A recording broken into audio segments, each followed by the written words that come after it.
más o menos, realmente es menos que más, pero más o menos, para poderse parar frente a otros. Y yo le digo, ¿y usted? Y a mí mi psicólogo me pone trabajo y hazte esta tarea y lee esto y desarrolla esto y trabaja en esto y ven dentro de 3 meses. Y 3 meses después estoy ahí parado y estoy con ella y bueno, ¿y qué pasó? Y, muéstrame la tarea y qué hiciste y cómo avanzaste y esto y lo otro. Y hace casi 14 años estoy haciendo eso. Y voy al médico no solamente cuando estoy a punto de colgar los guayos, no, voy al médico preventivamente. ¿Y saben qué me ha servido? Aprendí a decir que no. Pacho, pero puedes venir a predicar. No. Y me he encontrado, y me he ganado un montón de enemigos a lo largo de estos años en Bogotá. Pero si estás en Bogotá, ¿por qué me dices que no puedes venir a mi grupo a predicar? Porque voy a ir al cine.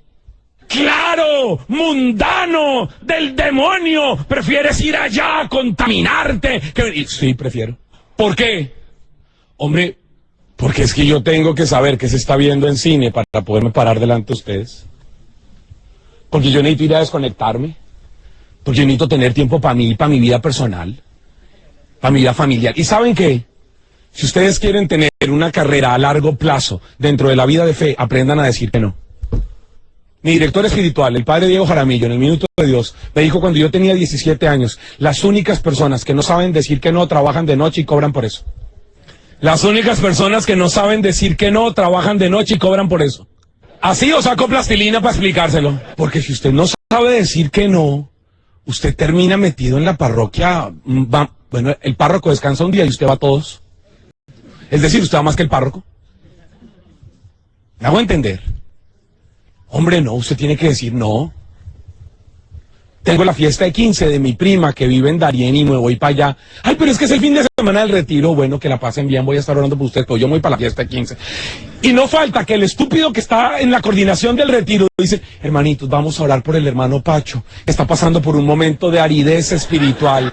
Está pasando por un momento de aridez espiritual porque él eligió irse a una fiesta de 15 que venir con nosotros al retiro. Vamos a orar por él porque seguramente está siendo atacado por las tentaciones del demonio. ¿Y sabe qué? El que ese man haya elegido irse para la fiesta de 15 de la prima que vive en Darién ha sido producto de su experiencia de Dios tomar esa decisión. Porque Dios le mostró que era más importante para su familia y para él irse a la fiesta de 15 de su prima en Darién, a los que no veía hace un montón de tiempo, que irse con los 50 del grupo de la parroquia de retiro. Porque allá es donde él tiene que ir a testificar lo que vive en la parroquia. ¿Qué mente tiene la gente? ¿Qué tiene en el cerebro? ¿Han sido fanáticos? Un montón de gente que cree que estar en las cosas de Dios significa estar en eventos, actividades, reuniones y trabajo de las cosas de la parroquia. Lo cual es un terrible error. Juan el Bautista enseña que el primer lugar de su servicio es su casa.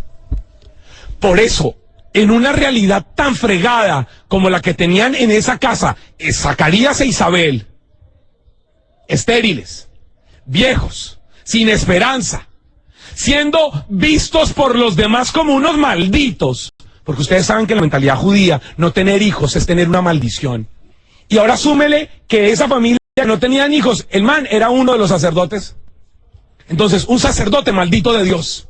Y ellos habían envejecido viéndose a sí mismos como unos malditos. Sobre todo la pobre vieja Isabel, que es el texto dice que ella era la estéril. No supe cuándo le hicieron el espermograma a Zacarías, pero la estéril era ella.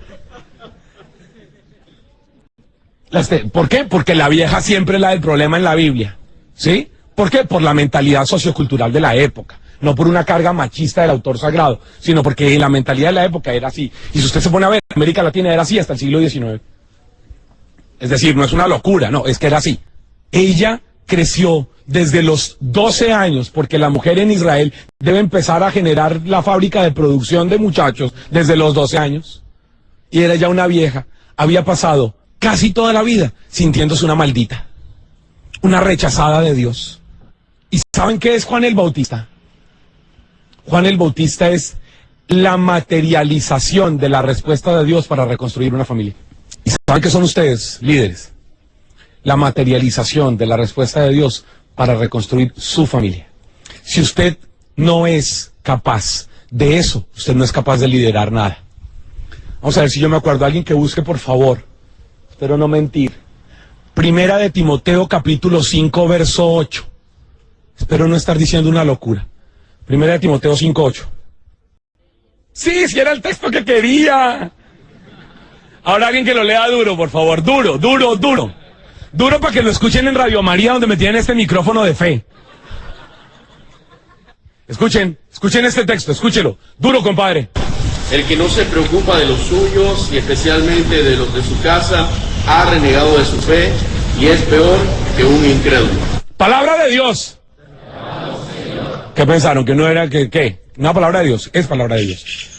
Aquel que no se preocupa de los suyos y especialmente de los de su casa, ha renegado de su fe y es peor que un incrédulo. ¿Conocían ese texto? Ahí se los tengo de regalo. Ojo a lo que está diciéndole Pablo a un líder joven que era Timoteo. Él no le está hablando a los viejitos. Timoteo era un pelado, y era un pelado del que Pablo fue su mentor, y al que estuvo trabajándolo, y luego lo hizo obispo, pero empezó siendo un pelado. ¿Y qué le dice a este pelado? Oye, viejo Timo, aquel que no cuida a los suyos, especialmente a los de su casa, es peor que alguien que no ha conocido a Dios. Es como un incrédulo, uno que no tiene fe. Oigan, pelados, ¿escucharon lo que dijo ese texto? Que aquel que no es capaz de cuidar a los suyos, a los de su parroquia, a los de su grupo, pero especialmente a los de su casa, es como uno que no se ha encontrado con Dios, es uno que ha renegado de la fe, es como un incrédulo. ¿Me entiende cuál es la primera idea? Primera idea, integralidad. Mire al otro de pies a cabeza, no solamente su dimensión espiritual. Y usted, empiece por usted. Si usted quiere ser un buen líder, usted tiene que liderarse a usted mismo. Usted tiene que gobernarse a usted mismo para poder servir a los otros. Primera idea. Segunda idea, ahora sí, compadre, la Biblia. Lucas, capítulo 7. Desde el verso 18 en adelante, escuchen. Los discípulos de Juan, el Bautista, le llevaron todas estas noticias. Entonces él, llamándolos a dos de ellos, los envió a preguntar al Señor: ¿eres tú el que ha de venir o debemos esperar a otro? Aquellos hombres se acercaron a él y le dijeron: Juan el Bautista nos ha enviado a preguntarte si eres tú el que ha de venir o debemos esperar a otro. En aquel momento curó a muchos de sus enfermedades y dolencias y de malos espíritus, y dio vista a muchos ciegos. Después les dijo: vayan y cuéntenle a Juan lo que han visto y oído. Los ciegos ven, los cojos andan, los leprosos quedan limpios, los sordos oyen, los muertos resucitan, y se anuncia a los pobres la buena noticia. Palabra de Dios. Miren, pelados, cogí el inicio del Bautista, lo que él hizo al comienzo de su vida. Al comienzo de su vida, lo que hizo fue que Isabel y Zacarías fueran transformados, porque encontraron en el Bautista la materialización de Dios que transformaba, que resignificaba, que salvaba sus vidas. Primer servicio fundamental de un líder, su casa, y allí en su casa hacer que el otro pueda cambiar su manera de verse, de vivir, de entenderse. Pero ahora me remito al final. Este texto es la parte anterior de lo que ustedes escucharon ayer en el evangelio que se proclamó aquí en la misa. No sé si ustedes eran de los que estaban callados o los que estaban tomando el pelo ayer en la misa, porque qué ruido tan berraco el que había ayer en esa misa. Ustedes trabajan en eso, porque los que estaban tomando el pelo y riendo seguramente eran pelados que estaban con ustedes. Y la bulla que le hicieron y pilas. Cultura eclesial, cultura sacramental. Usted no se puede permitir que sus pelados en misa estén tomando el pelo. Y lo de ayer fue terrible. Perdónenme que se lo diga, pero lo de ayer fue un fiasco. Puede que estuvieran cansados, puede que hubiera sido un poco extenso, lo que quieran, Pero usted no le puede permitir a sus pelados que estén tomando el pelo en la misa. No puede permitirlo. Perdóneme que se lo diga. Pero segunda idea. Ayer en el Evangelio se nos habló de cuando Herodes mandó decapitar a Juan el Bautista, ¿se acuerdan? Este texto es lo que está antes. El Bautista está en la cárcel. Y al estar en la cárcel, entra en una crisis terrible. Miren, el Bautista había pasado mucho tiempo predicando acerca de quién es Jesús. Si ustedes ven el capítulo 3 del Evangelio de Mateo, entre el verso 11 y el verso 13, el Bautista va a hablar de 4 o 5 cosas de quién es Jesús. El Bautista va a decir que Jesús es el que está viniendo, en griego, que Jesús es el que es más fuerte, que Jesús es el que bautiza con Espíritu Santo y fuego, que Jesús es el que tiene en su mano la pala y viene a limpiar su tierra. Luego el Bautista va a decir que Jesús es el novio, dice en el capítulo 3 de Juan, y él dice, yo soy el amigo del novio, y el amigo del novio se alegra cuando llega el novio. Y luego va a decir en el capítulo 1 del Evangelio de Juan que Jesús es el Cordero de Dios que quita el pecado del mundo. El Bautista es un tipo que tiene una cristología que ustedes deberían conocer. Cuando la gente me pregunta, ¿dónde yo voy? Gente como ustedes, líderes que tienen a cargo grupos de jóvenes, me dicen, Pacho, ¿de qué les hablamos a los pelados? Y yo les digo, háblenles de cosas que respondan a sus preguntas. Hablen de sexualidad, hablen de afectividad, hablen de administración de su proyecto de vida, pero hablen de Jesús. No, pero es que es muy aburrido, entonces que se van para los Boy Scouts. Pero usted en la parroquia hable de Jesús. Pero es que ya no sé qué decir. El Bautista dice 6 cosas que nadie predica. Nadie predica. Nadie predica que Jesús es el que está viniendo. Nadie predica que Jesús es el que es más fuerte. Nadie predica que Jesús es el que bautiza con Espíritu Santo y fuego. Nadie predica que Jesús es el que tiene en su mano la pala y viene a limpiar su tierra. Nadie predica que Jesús es el novio. Nadie predica que Jesús es el Cordero. Y creo que eso usted tiene que predicárselo a sus pelados. Pero ¿sabe por qué he hablado de este texto ahora? Porque es el final del Bautista. Un man que ha predicado todo eso que ha predicado está en la cárcel. Sabe que lo van a pasar al papayo y llama a sus discípulos y les dice, oigan, pelados, ¿por qué no van y buscan a Jesús? Y le preguntan si él de verdad es el Mesías que debemos esperar o tenemos que esperar a otro. ¿Usted se imagina esa vaina? Después de que ha predicado lo que ha predicado de quién es Jesús, y ahora está en la cárcel, en la oscuridad, en medio de la angustia, y le da una pequeña crisis. Ya no sé quién es Jesús. Ya no sé si es el Mesías. Después de lo que he predicado, ya no sé si Él es el Cordero. Ya no sé si Él es el Salvador. Vayan y pregúntenle a Jesús. ¿Y saben qué es bello? Que estos dos manes van a donde Jesús. Y le dicen, maestro, qué pena contigo. No es una pregunta nuestra. O sea, no somos nosotros los que tenemos esta pregunta. Es nuestro maestro. Es el Bautista. Y nos mandó preguntarte, no sé si sabes, él está en la cárcel. Y nos mandó preguntarte que si tú de verdad eres el Mesías o si hay que esperar a otro. No friegue, donde yo hubiera sido Jesús.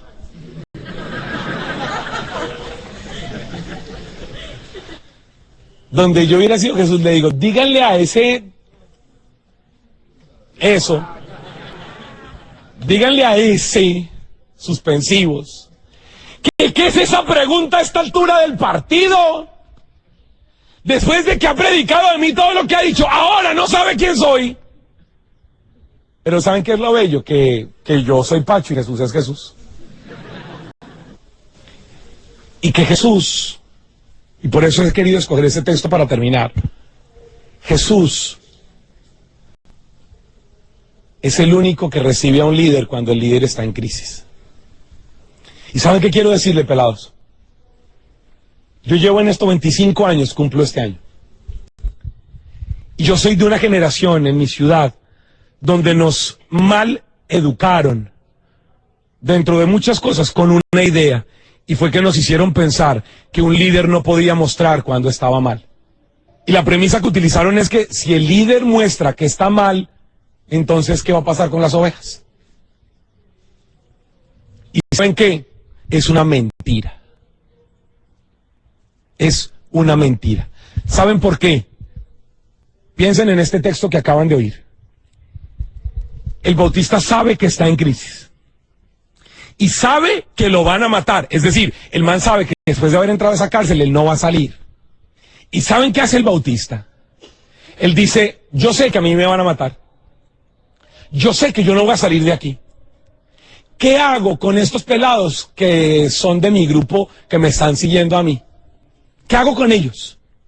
¿Qué hago con ellos? Y estoy en crisis. Primera idea. Pelados líderes y los que ya no son tan pelados o son solo pelados de la cabeza. Atención. Primera idea. Valore su crisis. Hey, muchachos, yo no les voy a decir, escondan que están en crisis. O cuando estén en crisis, mira, o cuando estén en crisis, sonrían.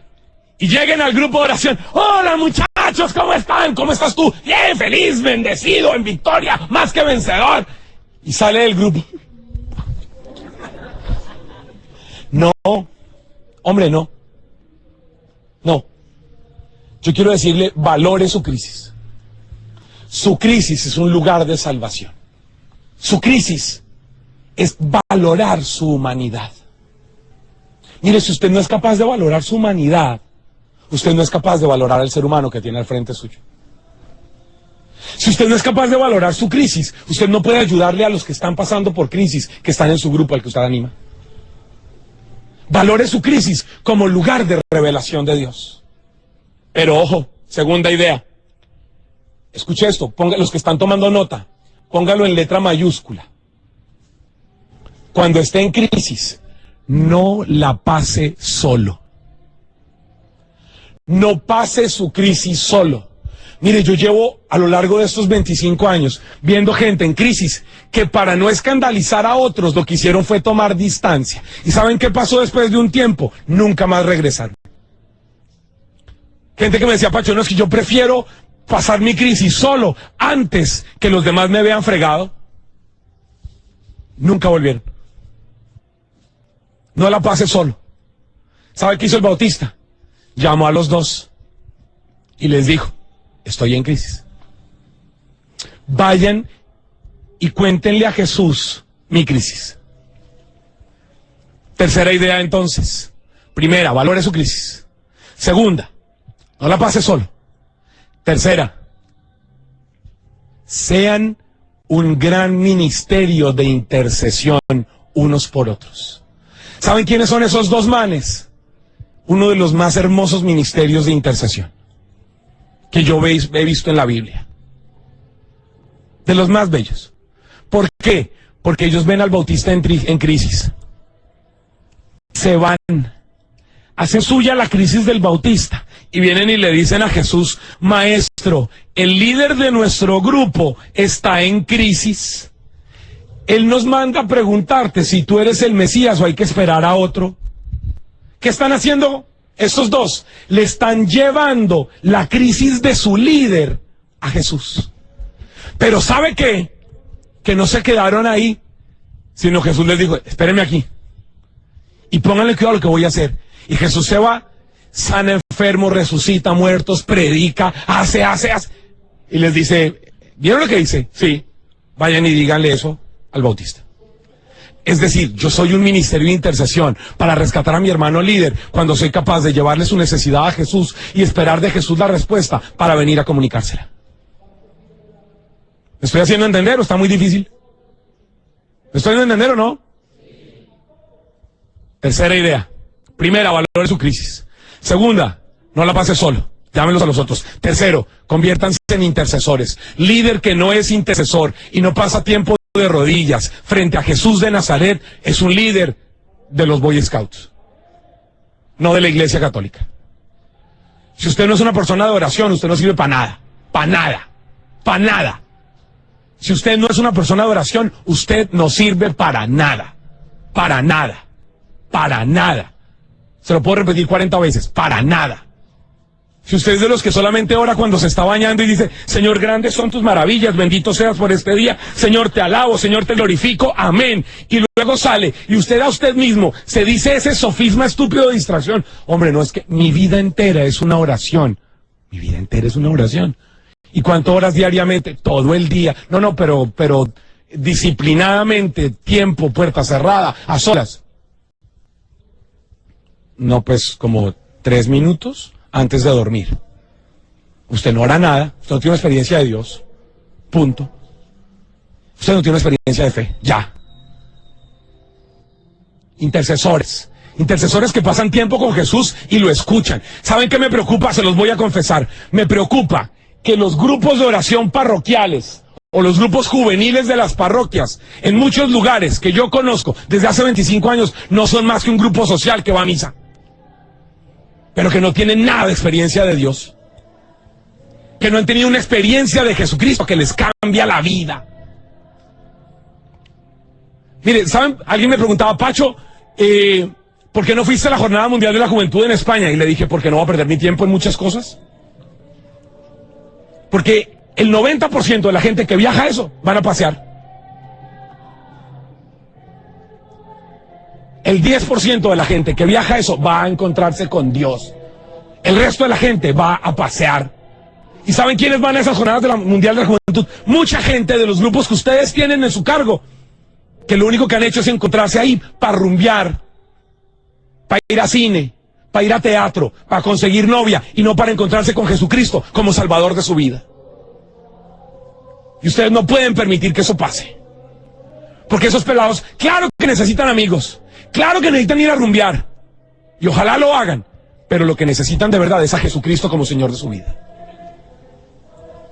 Y si ellos no lo tienen es por culpa de ustedes que están aquí, los líderes.